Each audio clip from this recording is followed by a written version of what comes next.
Stephen Haskell wurde im Jahr 1833 in Oakham in Massachusetts geboren. Er hatte einen enormen Einfluss auf die Weltkirche. Im Alter von 15 Jahren bekehrte er sich und ein paar Jahre später heiratete er seine erste Frau Mary. Mit 19 hörte er das erste Mal die Botschaft von der baldigen Rückkehr Jesu und er begann, allen davon zu erzählen. Als er eines Tages mit einem Freund sprach, ermutigte dieser ihn dazu, selber zu predigen. Zu der Zeit war er noch ein professioneller Seifenmacher. Aber nachdem er mit dem Predigen begonnen hatte, wurde er dafür bekannt, solide, logische und kraftvolle Predigten zu halten.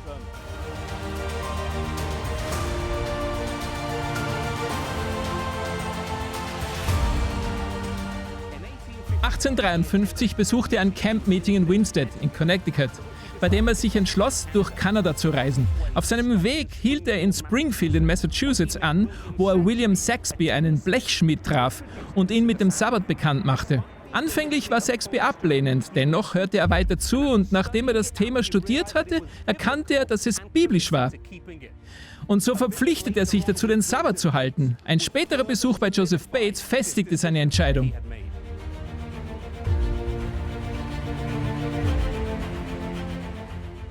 Mittlerweile lebte er hier in South Lancaster und war aktiv im Dienst an den Gläubigen in dieser Region, indem er genaue Aufzeichnungen über die Sabbatschulen, Kirchen und Mitglieder führte.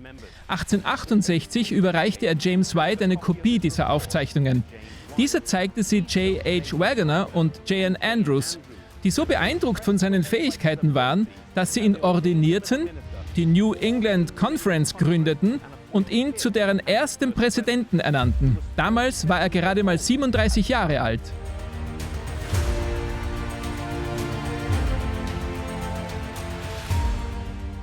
Eine weitere Initiative, die er während seiner Zeit ins Leben gerufen hatte, war die Vigilant Missionary Society.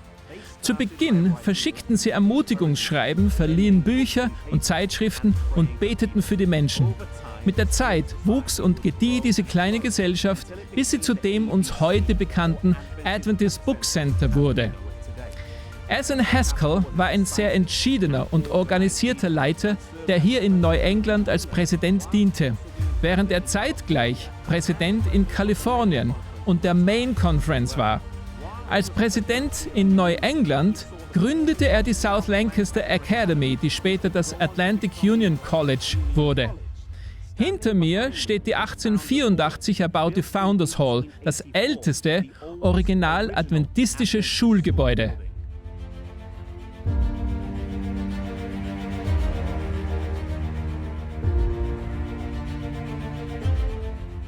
Stephen Haskell war maßgeblich am Beginn der Arbeiten in Australien und Neuseeland beteiligt und verbrachte dort 13 Monate. Während er verreist war, blieb seine Frau Mary zu Hause. Sie war eine engagierte Christin und ertrug ihren körperlichen Schmerz mit Geduld. Später zogen sie und Stephen hierher nach Kalifornien, wo sie auch begraben liegt. In einem Brief von Ellen White schrieb Stephen: „Ich habe sie geliebt und sie liebte mich", in Großbuchstaben, als wollte er diesen Punkt betonen.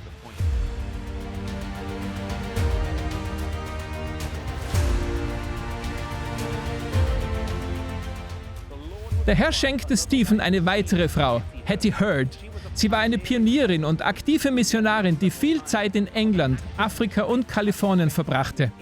1897 heirateten sie in Australien und begannen dann eine Ausbildung in New York City, bevor sie später nach Kalifornien zogen, wo sie maßgeblich beim Aufbau der Gesundheitsarbeit mitwirkten.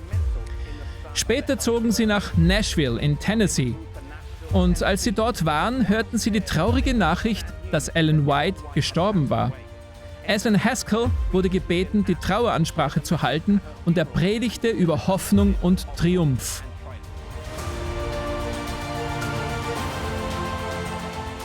In seinem letzten Lebensjahr äußerte er seiner Frau gegenüber, dass es ihn frustrierte, dass er in seinem Leben nicht mehr hatte tun können. Sie sagte ihm, dass auch wenn er früher mehr gereist war und gepredigt hatte, würden seine gedruckten Predigten nun an Orte kommen, die er nie hätte erreichen können.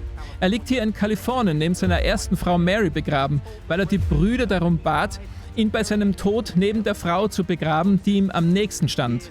Jahre zuvor hatte James White ihm bei seiner Ordination gesagt: „Wenn du Führung in deinem Dienst brauchst, schau auf Gott, nicht auf Menschen. Lasst uns dasselbe tun, auf Gott schauen, anstelle auf unsere Mitmenschen, wenn wir Anweisungen im Werk Gottes benötigen.